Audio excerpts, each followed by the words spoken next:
here. All right, for our second topic in segment 2, we are going to look at Mesozoic After the Bomb, or Heroes Unlimited, whichever one you prefer. Have you ever wanted to play a mutant dinosaur and you just don't have transdimensional TMNT until you get the new version of it that comes out very soon? Well, now is your opportunity to play that dinosaur you always wanted to be. So let's take a look. And I didn't see when it's on my screen, I just assume that it's good to go. And my assumptions are wrong. Always. There we go. Okay, well, let's get to the page. What page are we on for this?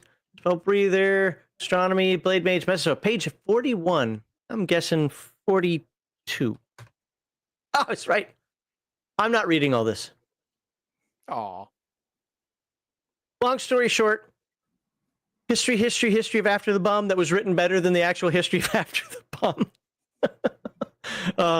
And then it goes into dinosaurs and then the companies that wanted to that wanted to make use of dinosaurs, and they decided, let's turn it into a theme park. Where did they get that idea? And they found out the dinosaurs were a little less controllable than they thought, and then the crash came and mutated the dinosaurs. By the way, the island is Cuba. Just to put that out there right now, the island, the Mesozoic island, is Cuba. So, Heathen Dog, you ready to roll some percentiles? Percentiles, I got them. Okay. Well, there we go. We got the 8 attributes. You guys should, if you play Palladium games, you already know how to do that. But we need to get an animal type from you. And if you roll anything over a 75, re-roll. Okay. 35. 35. You're going to be a saurian herbivore. Oh, whatever. All right. Hey, they get to be bigger, man. Yeah, that's great. All right. Roll a percentile again. Okay. 26. 26. Ceratopsidae. That one. Okay. We'll see what that is in just a moment. There you go. Hey, stop scrolling. I'm zooming out, not scroll. Oh, control. Just hitting the wrong button. Okay. Let's see. The reason why I said not above 75 is those are just generic animals. We didn't want a generic animal. We wanted a dinosaur. Okay, fair enough. Education. This is basically taken from After the Bomb, but so he doesn't have to look at the After the Bomb book. Let's see what he gets for education. Education. I want to be a smart herbivore because a dumb herbivore is just called food. Well, if they're dinosaurs, they're also really big, so not food for everybody. What'd you get? 10. Feral. Yeah, I'm not a fan of the feral background because he gets like one skill. Oh, you get a couple boosts in physical strength and so forth. Great. I'm an herbivore. I can chew faster and harder. That's great.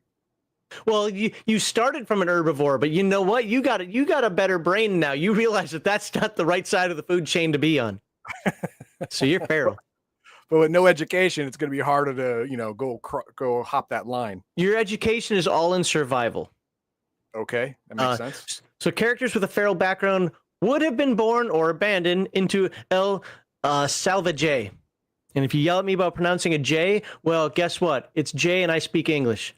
Growing up amongst the rampant mutants found there, the character will be rough around the edges, but quick to adapt to new situations. They live by the laws of nature and have little patience or inclination to sit in one place for too long. Stagnation in the wilds leads to extinction. That's fair. Okay. All right. And you use the After the Bomb book to figure out exactly what abilities you get and so forth. All right. So you were a herbivore. Yes. Which one was it again? It started with a C, so it has to be that one, isn't it? Yeah, this one. Yeah. There it is. All right. So Ceratosaurs, I don't know if that's how it's pronounced, but that's how I'm going to say it, are Jurassic theropod predators that typically rely on claws on their feet and forelimbs for hunting as opposed to their teeth and jaws. Okay, so claw, bite, baby. Well, claw, kick? Well, yeah.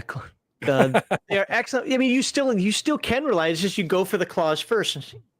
They're excellent runners, have long legs and stiffened tails. Their forelimbs are long, useful, and claw-tipped. Some, like Dilophosaurus, have paired crests on the skull. Are these velociraptors? No. Sounded like velociraptors. These are too fragile for combat and may have served as mating displays. Oh, look at you with your little peacocking out there. Size level 18, so they're not the biggest dinosaur, but they're dang big. Including, Classivis, Centaurus, and Dilophosaurus. I don't know what any of those are. He says we're in Predators. Are we still in Predators? What? We're in what? Oh, are we? Carnivorous dinosaur. Oh, yeah, look at that. Carnivorous dinosaurs. Herbivores. We need herbivores. Oh, okay. There we go. There we go. Right there. Oh, Ceratopsidae. Yeah, that's okay. Yep, That's what I was looking for. Triceratops. Okay, that one I know. All right. Guess what? Y'all got a sneak preview at something else. Yeah. The Ceratopsidae are easily recognized quadruped herbivore dinosaurs. Ceratopsids are large, lumbering beasts with huge, stout legs and massive belly. You're fat. And a tail long enough to drag on the ground. Well, you're also, never mind. They have large, sometimes ornate neck frills and spike-like horns over the nose and eyes. The frill not only serves as defensive adaptation, but also for anchoring surface for the jaw muscles. Really? Oh, that's interesting. Providing you have to chew a lot.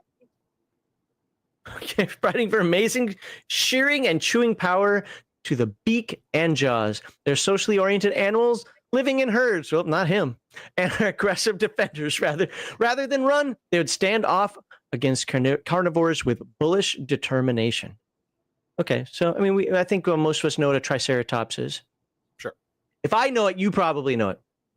Okay, so size level 23. Yeah, now we're talking the big boys. Yep. Size level 23. You can weigh up to 16,000 pounds. Now, anybody who's ever followed anything that I've ever said about playing Teenage Mutant Ninja Turtles and Other Strangeness, After the Bomb, Transdimensional TMNT, whatever, I always say you bring that size level down to 6 and get all the points that you can. 6 is where you're only like 4 foot, 4.5 feet tall, but it's where you suffer no penalties and get no bonuses. But you have what's number of bio points? What's 17 times 5? 5, 3, 85. There you go. You get 85 points to spend on mutations and powers. The bad part about this for dinosaurs is they tend to cost 15 to 20 points for full hands and all that stuff instead of 10. But you know what? Stop trying to cheat. So what do you get here?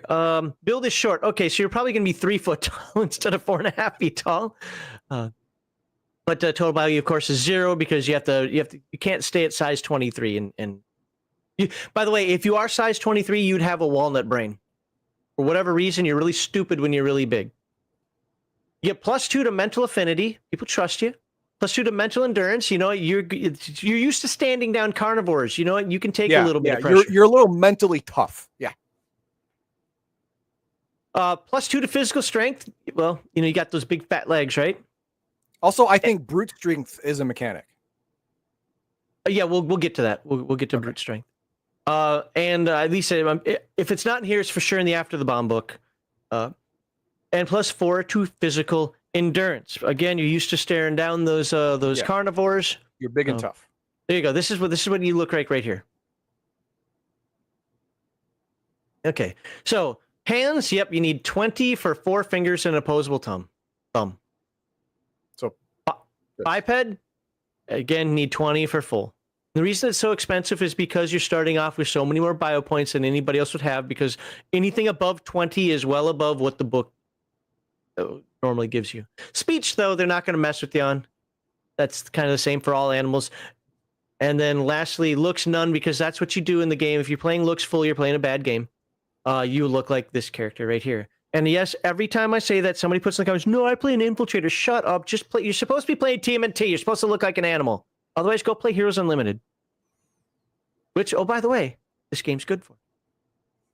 Now, so since Heathen Dog did the right thing and he spent 20 on his hands and 20 on his biped, that's 40 and 50. So 50 total points. He's got 35 left for powers and abilities. So I don't know if he can see this, but I'll read them off. You can pay 5 for a D6 damage hook beak. So, you got that little hook in front of your beak that you can, and when you're biting down on people, do some damage. You can have a 2d6 damage frill supported hook beak. So you're reinforced. You're a Borg. Well, a natural born. Requires partial or no human looks. Well, we already got that, so that's good. Yep, you already got that. I'm on the fence on that one. 2d6 is better than d6, but let's see what else we got. Okay. 1d6 damage nose horn. 2d6 damage forehead horns. I'm sorry. So I like the that nose better horns, than biting into people. Yep. And for 15 BioE, 3d6 damage horn projections and neck shield. Acts as a natural helmet that provides AR 17 and 45. Sold. Right? All right. I went from 35 to 20. All right. Now, for Heroes Unlimited, you might look at this. The AR 17 is still good. And 45 SDC is like, But for After the Bomb, this is game changer. Okay. Now, he's got 15 points left. Well, you can have advanced smell, advanced hearing, extra mental affinity, as if the +2 wasn't enough. Could not be. Those are the cheap ones. Oh, and the other cheap one is internal compass. I forget exactly what it does, but obviously it means you're not going to get lost. But I can't remember what the benefit is other than know what direction you're traveling in. I forget what some of the abilities do off the top of my head. For a little bit more cost, you can have extra mental endurance and extra physical endurance. You know what? He's already got 45 SDC. Why not raise those hit points too, right? Maybe. And see, for 10 BioE, he can have light natural body armor. Now, this would cover his entire body, not just as a helmet. AR 9, so kind of but plus 25 SDC. Yeah, AR 9 isn't great. I mean, 8 and lower is worthless, in my opinion. Yeah. 9, 10, 11 is meh. So I definitely wouldn't spend my 20 points on AR 11 plus 40. I would probably... Well, then let's read the next one. The next one is 20. Well, you don't have 20 BioE left, but for the people... No, I do. I have exactly 20. Oh, okay. For medium natural body armor, AR 11 plus 40 SDC. That between 9 and 11 is meh.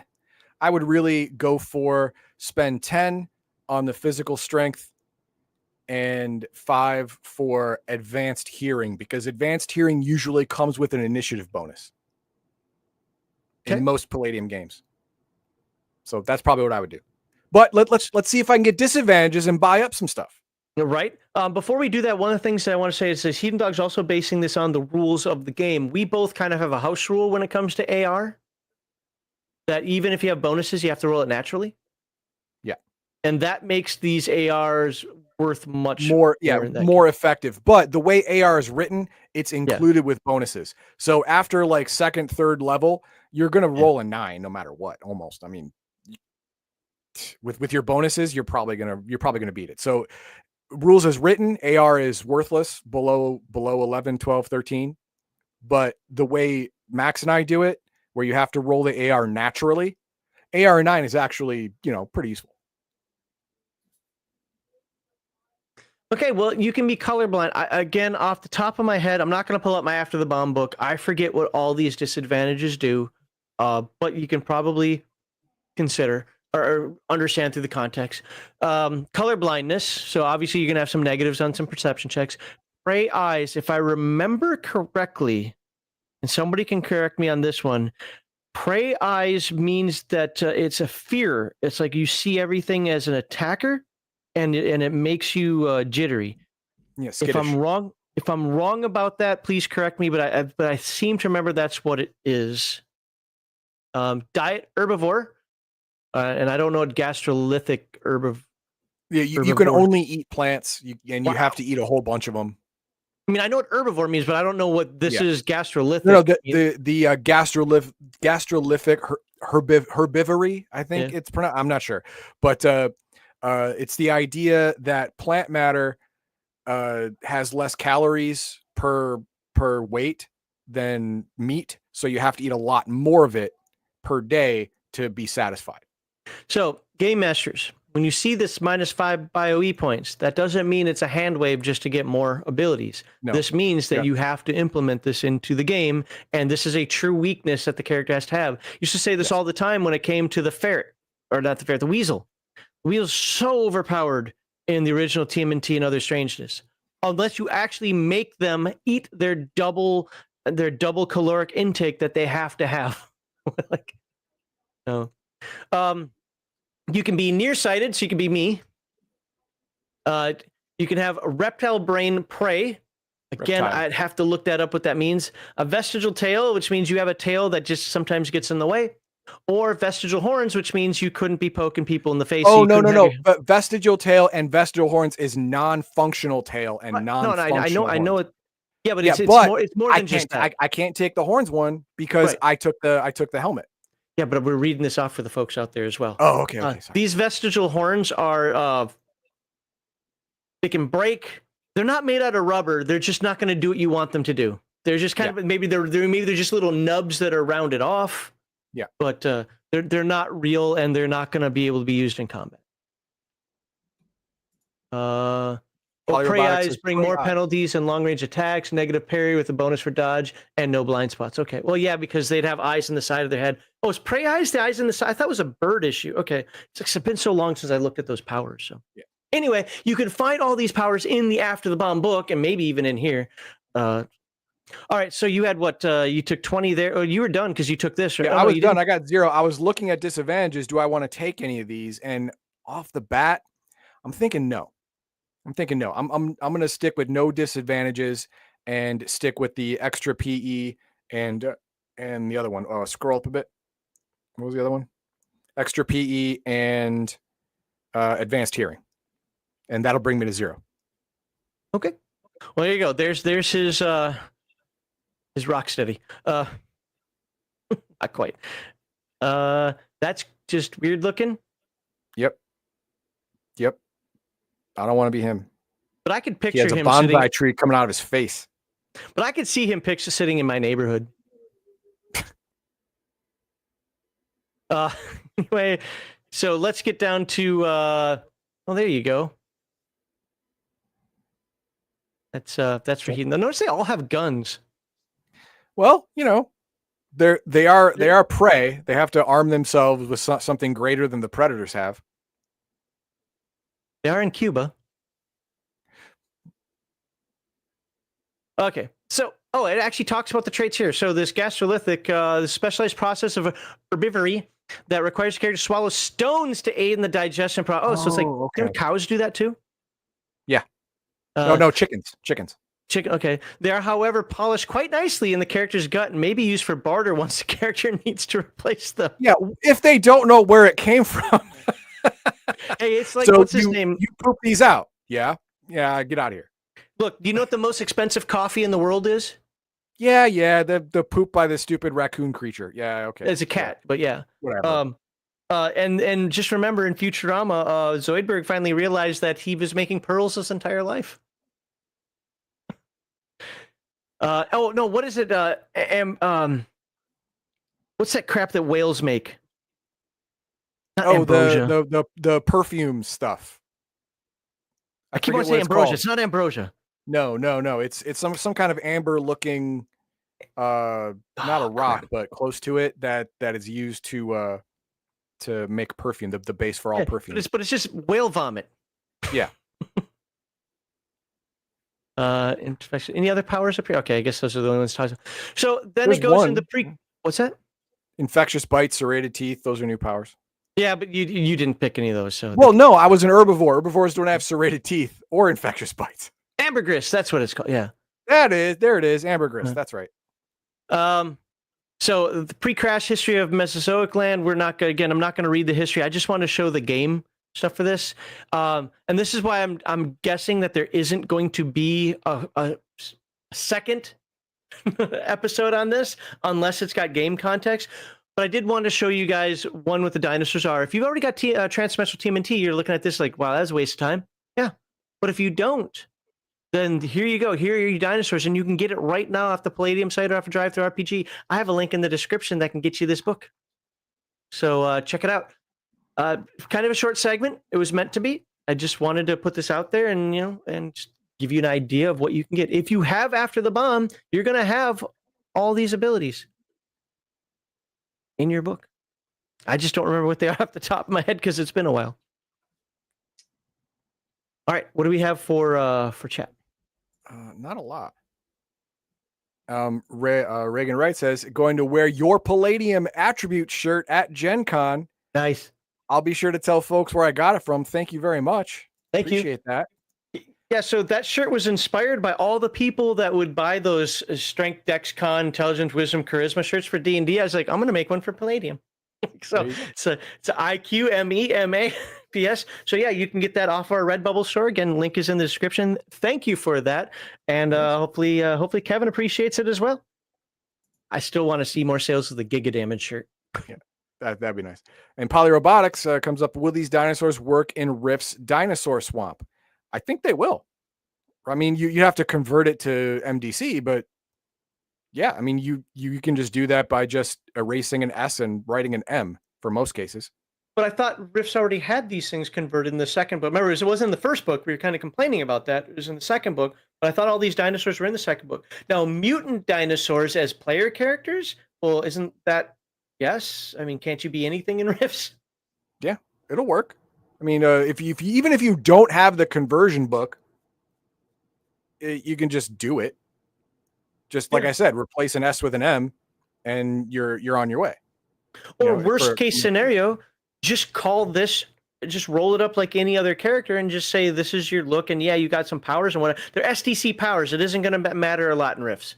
I know he's saying convert to Endo. I'm saying, like, even if you don't want to go through all that, you just want to make this character and then plop him into Rifts. Sure, but you're going to have to get armor and so forth, just like everybody else. Yeah. I mean, to be fair, all the conversion books convert natural AR to MDC. True. All of them. If you have natural AR of any variety, you are a straight up MDC creature. Now, you may not be supernatural, which means you don't have supernatural strength, supernatural endurance, or magical in any way. But your skin, that's MDC. You're good to go. And that's all we got. So Darius asks, can play a full conversion cyborg mutant dinosaur that can transform into humanoid form with a walnut brain? Yes, if you want to play a Dinobot in yes, if you want to be Grimlock, then sure. Okay, great. But whenever the Dinobots came on the TV show when I was a kid, I was like, done. Click. Really? Oh, I love the Dinobots. I hated them. I freaking hated them. But I who I loved? The Destructicons. I love those little bastards. Yep. I loved them. They were. Wait, you mean the Constructicons? Yeah, that's what I said. I thought you said Destructicons. I said Destruct. I'm sorry. the Constructicons. Yes, I loved them. They were funny as hell. I liked them. My favorite was Bruticus, so I always liked the Combaticons. But I like one particular Dinobot. I like Snarl, the Brontosaurus. I liked him. He was no, that was Snarf. I'm confusing my genres. Snarf. Yeah, that's not Transformers. Anyway, I always thought that Swoop was the most ineffective Dinobot because he always got his wing chopped or shot. And always. Yeah, you can actually count between 5 and 15 seconds of every battle. He's no longer able to fly. Yep. And you're like, well, these guys are supposed to be invulnerable to everything, but not Swoop. Okay. No. Swoop apparently is made of tissue paper. He's actually a kite. He's actually a kite. Well, that's the conversion from SDC to MDC gone wrong. Exactly. You didn't do it right. So he's made of comparative tissue paper. All right, let's end this segment. We'll talk about comparative tissue paper in the next video. If you're watching this as this pops on Wednesday, Friday's video, it's going to be a heart-wrenching, emotional video where we talk about how the torture and the abuse of fairies for the pleasure of the Splugorth, so that they can have and sell even more powerful biowizardry items. How to make something gross and make it grosser on the next RPG Digest.